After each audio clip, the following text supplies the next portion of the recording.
Hi, my name's Haley, and this is my second speech. It's called Our Tax Dollars at Work. It's about the overpopulation that's going on in prisons right now. So, yeah. Okay, so did you know that this year alone, 14 federal prison officers have been attacked by inmates, and then 45 have been assaulted by unarmed inmates? So not many people know that overcrowding is a problem in the first place.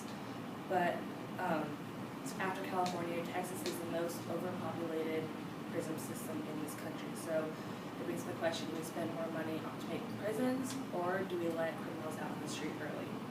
So this subject is interesting to me because I want to go into law enforcement, and it's just something that it's always kind of caught my attention. So throughout my research, I looked at information from Huffington Post, CNN, and government-based websites. So throughout my speech, I'm going to talk about why prisons are overcrowded in the first place, the tax money that goes to prisons, and how overpopulation can be prevented. So personally, I find it hard to imagine that prisons can be overcrowded, but it goes to show that this country isn't perfect after all. So why are prisons overcrowded? So first of all, there's the war on drugs. In 1771, Richard Nixon implemented this plan, and it was to prevent the trade, use, and selling of drugs.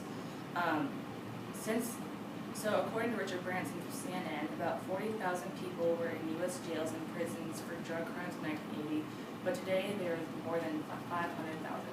So that means that people are cracking down on the drug laws, which is understandable, but at the same time, there are people out there for murder, rape, assault, who are getting off with less time. Another reason why prisons are overcrowded is because offenders violate parole. They get out of prison and then they do one wrong thing and they're back in jail for however long it is, and that just takes up more bed space. So by now you're probably wondering how overpopulation directly affects you. First of all, the main point is taxes. The average inmate costs $31,286.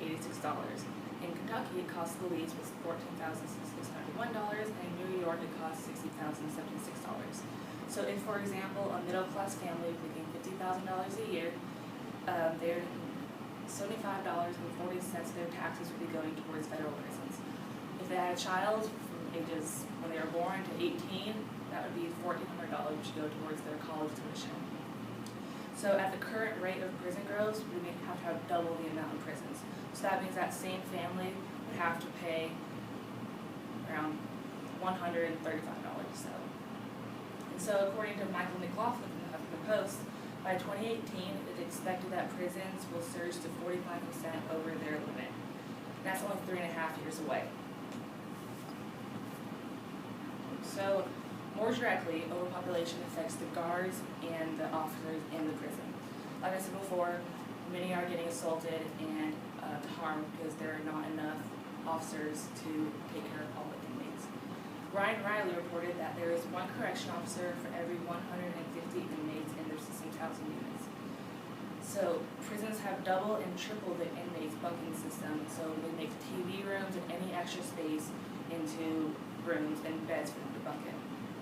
According to the Bureau of Statistics, there are 219,000 inmates in the federal prison system today compared to 25,000 in 1980. And that was just 30 years ago. So men and women are putting their lives online every day. And so how can we reduce the overpopulation problem? First of all, send less people to prison for drug offenses. So about half of the 219,000 inmates in prison right now are there for drug offenses. Saki Nafa from the Huffington Post said that if prosecutors and judges send 20% fewer drug offenders to prison, the federal government would save $1.29 billion, and the prisons would have 125,000 more beds a year. Another way to do that is to decrease overpopulation is by sending the foreign inmates back to their home country. Right now, 54,200 federal prisoners are not U.S. citizens. If we send those inmates back to their home country, we could save $6.9 million a year. So in order to keep taxes low, we have to, and to protect our federal officers and our families, we need to let the drug offenders out on time and not give them such hard penalties, and with those more serious crimes, such as rape, murder, and assault, stay their full sentence. So why are we letting these dangerous people out early when they are drug offenders doing time for much smaller crimes? Before I leave you, let me tell you about two examples of problems in our federal system. First, there's Mike Biba of Oregon. He was in jail for sexually assaulting a woman and violating a restraining order. He was out early, and 2 weeks later, he killed 2 women. And there's Christopher Lamar of Florida. He was in jail for DUI and manslaughter. He was let out early. Next day, he killed a man. So I hope this speech got you thinking.